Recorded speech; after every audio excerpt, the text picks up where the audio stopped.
Hey, good morning, guys. Welcome to my channel. Rebranding exercise, I know, but it used to be known as uncomfortable conversations. And and I thought that you know I particularly would like to focus on talking about acquired things, acquired disabilities, stroke, cerebral palsy, and obviously the difficulty when it comes to socializing around these acquired disabilities because of what is not known and linked to the misconceptions because of what is not known. I had this running joke when I was younger, stronger, could drink a bit more, could smoke a bit more. Um, I'm openly disabled and openly heterosexual, and I, I feel that that's an important thing to constantly highlight, even in 2022 with the emergence of that they are a grouping of people that don't identify as men, that don't identify as women, and I empathize with that fully. I understand it fully and I'm not trivializing it in any way because when I was growing up, I was told by a doctor, "You're not a paraplegic. Get it out of your head. You're not a quad. Get it out of your head. You have cerebral palsy." Because I requested that I wanted leg bags because it makes it easier to pass urine. As an adult, I still don't use a leg bag today. I've learned some other timing and coping mechanisms around wetting myself and not wetting myself and all of that. But yeah, because in my head, not that cerebral palsy in and of itself has negative connotations for me, but in my head, I was and am a paraplegic. And yes, my hand function is significantly affected. I prefer to use a car with a steering wheel knob. I prefer to have my food cut for me. Yes, my hand function is affected, and yes, my balance is affected. We can't get away from the fact that I have a neuro injury. But where I find the handle, where I find that at this point in life is very important. So in my head, I was the guy that fell off his motorbike, and this doctor couldn't understand it. This doctor refused. This doctor just couldn't and wouldn't and all of that jazz. But today I still identify with it, even though I no longer drive a car. I hope one day that'll change, even if it's for a few seconds. But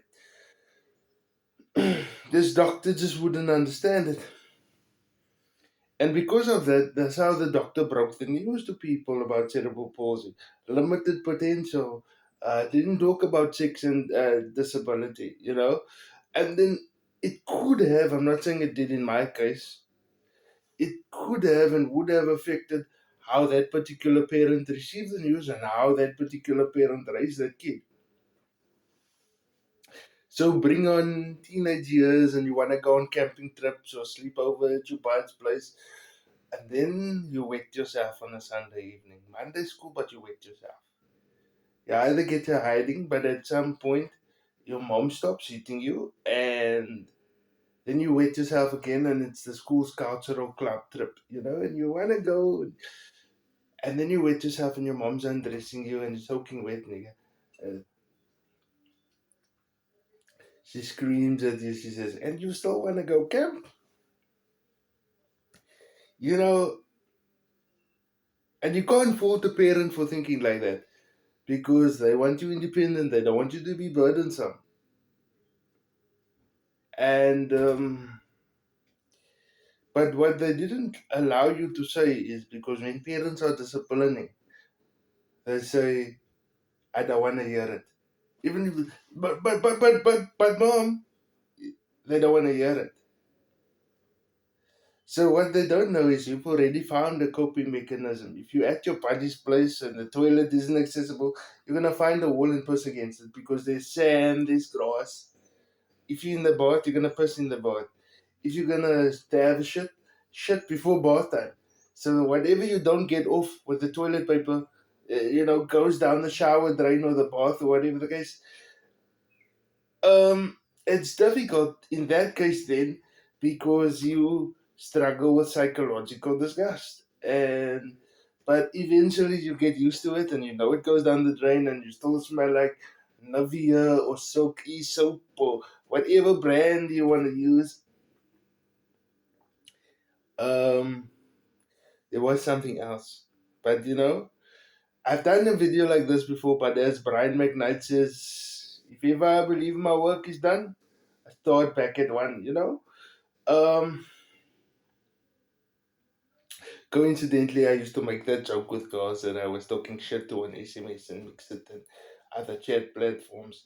I'm dyslexic, but I can count to five. And then you go one, you like a dream come true. Come on, you guys, you know it. Um, yeah. So life can be tough.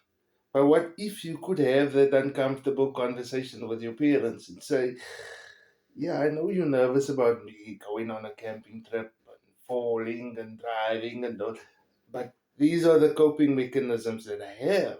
You know, this is what I will do. And I can't say I will come home with all my jeans not smelling like piss, but at least I won't be a burden to my friends that's with me. And if for them it's a challenge to get my wheelchair in and out of the car, carry me over, that's their problem. But yeah, I think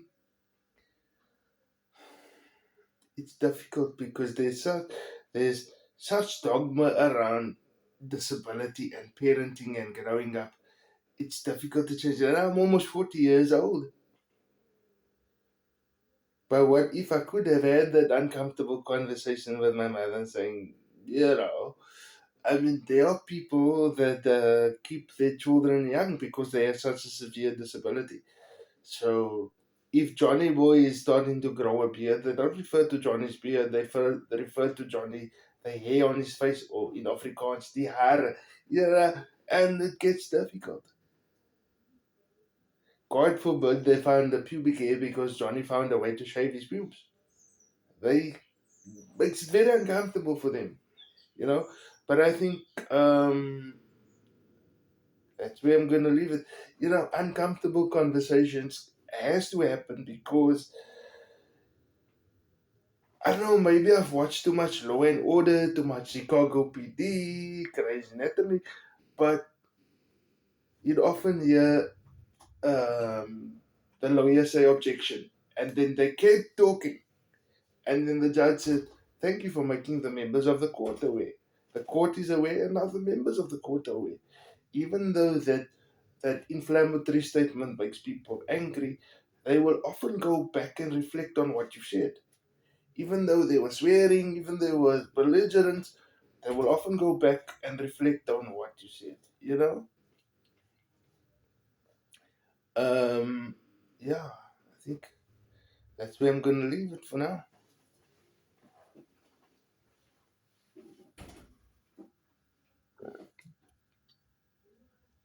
Oh, before I shut up, if you are worried about wet dreams, erections, wetting yourself in the bed, um, I would say masturbate before the time, before you sleep. Control that emission. Um, Empty the bladder. By the time you'd be getting out the bath, so the bladder would be empty, or the bottle would be empty. Um, yeah, do whatever you need to do to maintain your dignity when you're out of the house, even if it means pushing in that construction sand or against the wall, or you know. And it's my recommendation. Um, because you are gonna sit on the toilet before your bath time, sit on the toilet completely naked. so that you don't soil pajama bottoms or shorts bottoms that you might want to wear again. Um, take only as much excess of your backside so that you don't soil your seat cushion too badly. And then you can just take a soapy cloth or a soapy shower scrunch and just dry foam clean your seat again. Yeah,